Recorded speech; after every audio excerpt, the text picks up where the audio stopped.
Singkat cerita, saat si ibu itu akan dibawa ke dokter kejiwaan, dia keburu meninggal. Sang suami yang penasaran kenapa istrinya itu meninggal tiba-tiba, tetap menelpon dokter dan ternyata Halo semuanya, welcome back to my channel. Today I'm gonna talk about baby blues, postpartum depression, dan postpartum psychosis. Pasti kebanyakan dari kita udah nggak asing lagi ya sama istilah baby blues dan postpartum depression. Nah, tapi apa sih bedanya sama postpartum psychosis? Well, barangkali masih ada yang bingung dengan ketiga istilah tersebut. Aku kasih gambaran singkat aja ya. Baby blues itu gangguan kesehatan mental yang dialami wanita pasca melahirkan. Biasanya tandanya itu ibu lebih emosional dan sensitif seperti mudah sedih, mudah marah, dan menangis. Dapat berlangsung paling lama 14 hari. Nah, kalau setelah 14 hari kondisinya tidak membaik juga, segera cari bantuan ya. Karena ditakutkan baby blues ini berlanjut menjadi postpartum depression atau depresi pasca melahirkan yang levelnya itu udah lebih parah lagi dan bisa membahayakan ibu serta bayinya. Untuk postpartum psikosis sendiri itu sama ya sebetulnya dengan postpartum depression, yaitu merupakan gangguan mental pasca melahirkan yang lebih parah dari baby blues gitu. Namun pengidap postpartum psikosis memiliki gejala yang lebih serius nih, meliputi kebingungan, hayalan, halusinasi, perubahan perilaku drastis, kecemasan yang sangat tinggi, dan pemikiran atau tindakan yang berbahaya terhadap diri sendiri atau bayinya.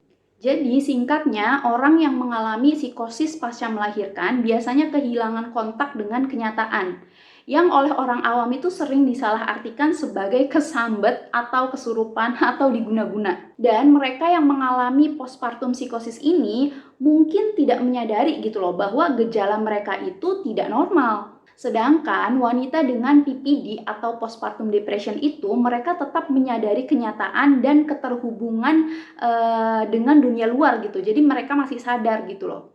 Nggak sampai kayak orang kesurupan lah gitu ya. Nah, di video kali ini aku mau ajak teman-teman untuk lebih waspada dan belajar dari salah satu film Korea nih. Bukan film baru ya, pasti udah banyak yang nonton juga, yaitu Kim Ji Young Born 1982. Film ini bukan hanya sebuah karya sinematik, sebab di dalamnya itu penonton diberi gambaran mendalam tentang tantangan yang dihadapi banyak wanita ya selama menjadi seorang ibu. Di luar alur cerita yang menarik pastinya ya, film ini memberikan wawasan yang membuat kita itu berpikir tentang dunia kesehatan mental bagi seorang ibu pasca melahirkan. Jadi di film ini kita itu diperkenalkan pada sosok Kim Ji Young, seorang wanita muda yang menjalani peran sebagai istri dan ibu. Setelah melahirkan anak pertamanya, Ji Young mengalami gejolak emosi. Dia berjuang dengan perasaan kesepian, sedih, dan beban harapan sosial. Awalnya dia mengalami gejala baby blues yang umum terjadi gitu pada banyak ibu baru. Ia merasa cemas, sedih, dan stres akibat perubahan besar di dalam hidupnya. Dia merasa kehilangan identitas gitu. Tetapi perasaan-perasaan tersebut tidak diakui oleh keluarganya, terutama oleh suaminya dan ibu mertuanya.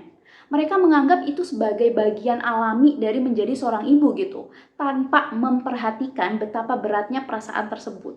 Ketika perasaan negatifnya semakin dalam, dia mulai menunjukkan gejala depresi pasca melahirkan nih. Merasa terjebak dalam peran-peran yang telah ditetapkan oleh masyarakat sebagai seorang wanita, istri, dan ibu.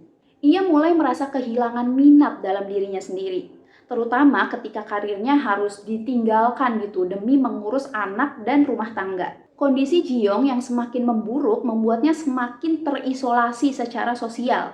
Ia mundur dari pertemuan dengan teman-temannya dan merasa sulit untuk berbicara tentang perasaannya. Ji-young sendiri mulai mengalami gejala psikosis nih. Beberapa kali dia bertingkah dan berbicara sebagai orang lain, bukan dirinya sendiri. Nah, kalau di kampung itu kan mungkin akan langsung dibawa ke dukun ya atau ke orang pintar gitu, disangka kesurupan. Anyway, gejala psikosisnya ini makin lama makin sering. Bahkan suatu ketika saat Ji-young ini sedang berada di rumah mertuanya, dia tiba-tiba berbicara seolah-olah dia itu adalah orang lain gitu loh. Nah, suaminya, Dae-hyun, yang diperankan oleh Gong Hyo, juga akhirnya merasakan dampak dari perubahan emosi Ji-young nih. Ia mencoba untuk memahami kondisi istrinya, tetapi di saat yang bersamaan merasa terjebak juga dalam peran tradisional sebagai seorang suami yang harus mencari nafkah gitu. Apalagi di Korea Selatan itu kan budaya patriarkinya masih sangat kental ya.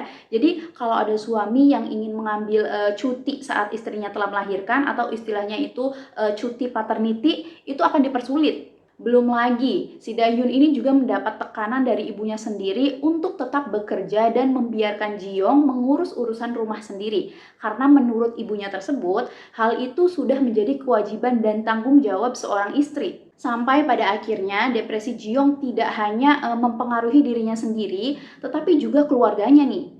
Mereka mengalami ketegangan dalam hubungan keluarga dan mengalami kesulitan untuk berkomunikasi. Intinya, film ini tuh menggambarkan secara menyentuh bagaimana perubahan emosi Ji-young dari baby blues hingga depresi pasca melahirkan. Bahkan harus mengalami gejala psikosis yang berdampak pada berbagai aspek kehidupannya, termasuk identitasnya, hubungannya dengan orang-orang di sekitar, dan harapan sosial yang mengelilinginya.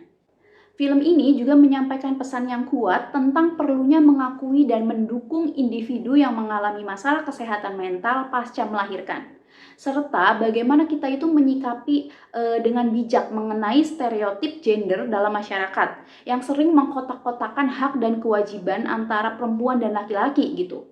Karena di film ini tuh benar-benar digambarkan perbedaan perlakuan pada anak perempuan atau seorang perempuan ya dengan laki-laki atau seorang laki-laki gitu. Jadi itu tuh terlihat sangat jelas gitu loh perbedaan perlakuan dari orang-orang sekitarnya. Nah, anyway, gangguan mental ini tuh bener-bener nyata adanya ya. Jadi bukan cuma di film gitu, bukan cuma cerita-cerita. Karena di lingkungan tempat tinggal aku sekarang juga pernah ada kasus yang mirip seperti itu. Jadi ada seorang ibu setelah melahirkan itu dia seperti kesurupan gitu ya. Dan karena kurangnya pengetahuan, bahkan aku yang saat itu tahu pun sebelum hamil dan punya anak ya nggak bisa ngapa-ngapain karena sama sekali belum paham gitu tentang gangguan mental pasca melahirkan. Sampai akhirnya sekitar 40 hari lebih pasca melahirkan, ibu tersebut dibawa ke rumah sakit dan nggak lama setelahnya itu dinyatakan meninggal dunia. Untuk penyebab kematiannya sendiri, aku nggak tahu secara pasti ya, tapi orang-orang di sekitar itu mengatakan bahwa dokternya itu bilang si ibu tersebut mungkin banyak pikiran sehingga berpengaruh ke keadaan fisiknya. Nah, setelah aku itu tahu tentang baby blues, postpartum depression, postpartum psikosis, itu aku jadi sadar gitu bahwa kemungkinan besar ibu tersebut itu ketika itu mengalami baby blues yang tidak tertangani dengan baik gitu loh. Jadinya merembet dan berlanjut ke postpartum depression yang akhirnya menyebabkan ya gangguan fisik juga gitu. Sehingga ya akhirnya meninggal dunia gitu. Oh ya nih, selain itu ada juga kisah nyata yang beredar di sosial media. Kalau mungkin ada yang pernah baca tentang seseorang yang bercerita bahwa saudaranya ini mengalami baby blues sampai berujung pada kematian juga. Karena katanya itu tidak cepat mendapat penanganan yang tepat. Malah keluarganya itu berpikir bahwa sang ibu diguna-guna gitu.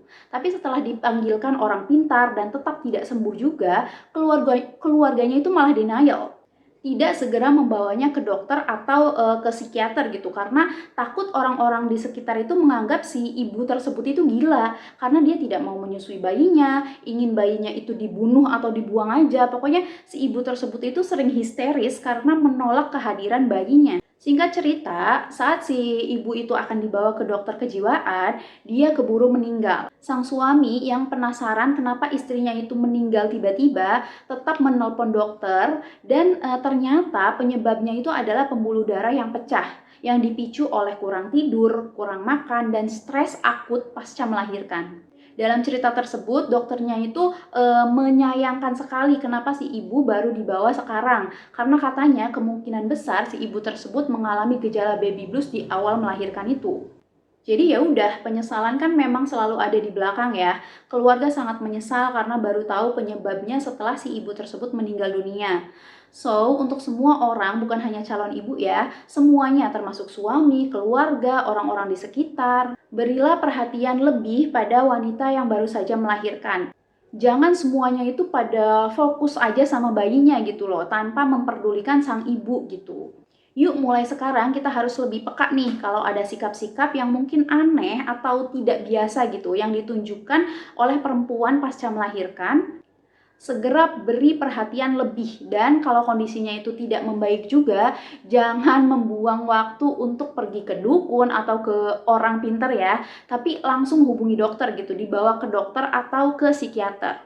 Jangan sampai kita itu menyesal karena telah membiarkan kondisi tersebut berlarut-larut dan malah membahayakan si ibu, bahkan mungkin si bayinya juga.